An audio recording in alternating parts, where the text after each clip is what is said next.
Hello, curious creatures of history, and welcome back to History's Hidden Weird, the show that serves up the strangest stories from the dusty corners of the past. I'm your host, Quinn Strange, and today, we are quite literally biting off more than we can chew. Because today's subject isn't a war or a flood or a forgotten invention. It's a man. A man who defies understanding. A man who was, perhaps, more stomach than soul. His name was Tarrare, and he was hungry. Always hungry. Unendingly hungry. Tarrare was born around 1772 in rural France, and almost immediately, his appetite set him apart.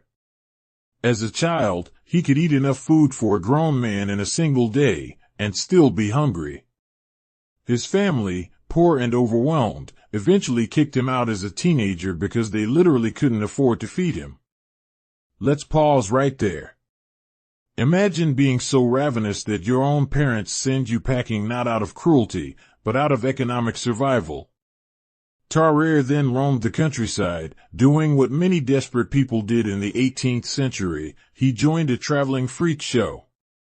He became a human oddity, devouring enormous quantities of food, gravel, live animals, and even objects like corks and stones to amuse and horrify paying audiences. By the time he reached adulthood, Tarrare weighed only 100 pounds. That's about 45 kilograms. He was emaciated, but his mouth was enormous, reportedly able to hold a dozen eggs at once. His jaws stretched grotesquely, his skin hung in folds, and when he wasn't actively eating, he stank. People said his body emitted a visible steam, and his sweat smelled like rot. Sounds like an urban legend, right? Except this isn't mythology. Tarrare was observed, examined, and recorded extensively.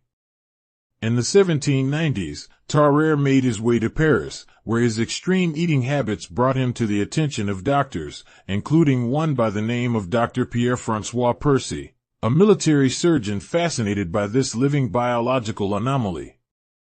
Tarrare's timing couldn't have been weirder. The French Revolution was raging. The army needed messengers. And someone had an idea. What if Tarrare could be used to swallow secret documents, smuggle them across enemy lines in his gut, and then, retrieve them on the other side? Yes, friends, Tarrare became a biological courier. It didn't go well. During a test mission, he was sent to deliver a document to French operatives in Prussia. But Tarrare didn't exactly blend in. He was dirty, disheveled, clearly unwell, and babbling in French. He was captured almost immediately. The Prussians interrogated him. He held out for a bit, but eventually gave up the location of the document, which, you'll recall, was currently inside him. When nature took its course, the note was found. Unfortunately, it was just a dummy letter, designed to test whether Tarrare could be trusted. He failed. He was beaten and nearly executed. After returning to France, he begged never to be used in espionage again. But that's only part of the story. The rest? Much darker. Dr. Percy continued studying Tarrare at a military hospital. He watched as Tarrare ate live eels, swallowing them whole. He saw him devour entire meals meant for 15 people in a single sitting. The man was insatiable. And then, something horrifying happened. A 14-month-old baby went missing in the hospital. There's no proof, no witnesses, but suspicion fell squarely on Tarrare. The staff was so horrified that he was chased from the hospital, never to return. Over the next few years, Tarrare wandered, begging for food, working briefly as a sideshow attraction again, and suffering from chronic health problems. By 1798, he showed up at a hospital in Versailles, desperately ill. He told doctors he had swallowed a gilded fork years ago and believed it was tearing up his insides. But the real problem was more mundane. He was dying of tuberculosis. His body, never healthy to begin with, was failing. He died in agony not long after being admitted. He was in his mid-20s. During his autopsy, doctors found his esophagus was unusually wide, his stomach stretched down into his pelvis, and his entire body riddled with ulcers and lesions. His internal organs were said to be putrid, far more decayed than one would expect from someone his age. So what was wrong with him? Modern theories include hyperthyroidism, polyphagia, and possibly a damaged hypothalamus, the part of the brain that regulates hunger. Some suggest Prader-Willi syndrome or an extreme metabolic disorder. Others wonder if he had psychogenic polyphagia, where a psychological compulsion drives constant eating.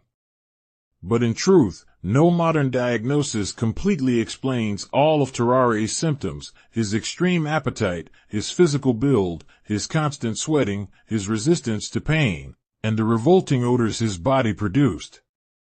He remains a medical mystery.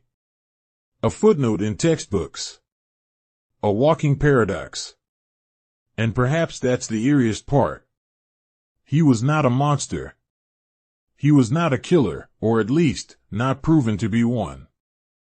He was a man. A man suffering, starving, and cast out by a society that could not understand his needs, or his pain. And here's something to ponder: if Tarrare were alive today, with access to modern medicine, therapy, and support, could he have lived a normal life? Would he still be a sideshow act, or could he have been understood? Instead, he's become folklore. A bizarre legend. But the records are real. The doctors who saw him wrote about him. And everything, from the live eels to the espionage, is documented. At History's Hidden Weird, we try to shine a light not just on strange stories, but the humanity behind them. Tarrare's tale is terrifying, yes, but also tragic. He didn't ask to be a curiosity. He didn't ask to be hungry. He simply was. So, the next time you feel an insatiable craving, maybe a midnight snack or that second slice of pizza, remember Tarrare, the man who could eat anything, but could never be full. I'm Quinn Strange, and this has been History's Hidden Weird. If today's tale left you hungry for more, and maybe just a little queasy, share it with someone who thinks they've heard it all. If you liked today's episode, leave a review, share with your weird history-loving friends, and hit follow. Have a strange story you want us to cover? Comment below and we will see what we can do. Until next time, stay weird.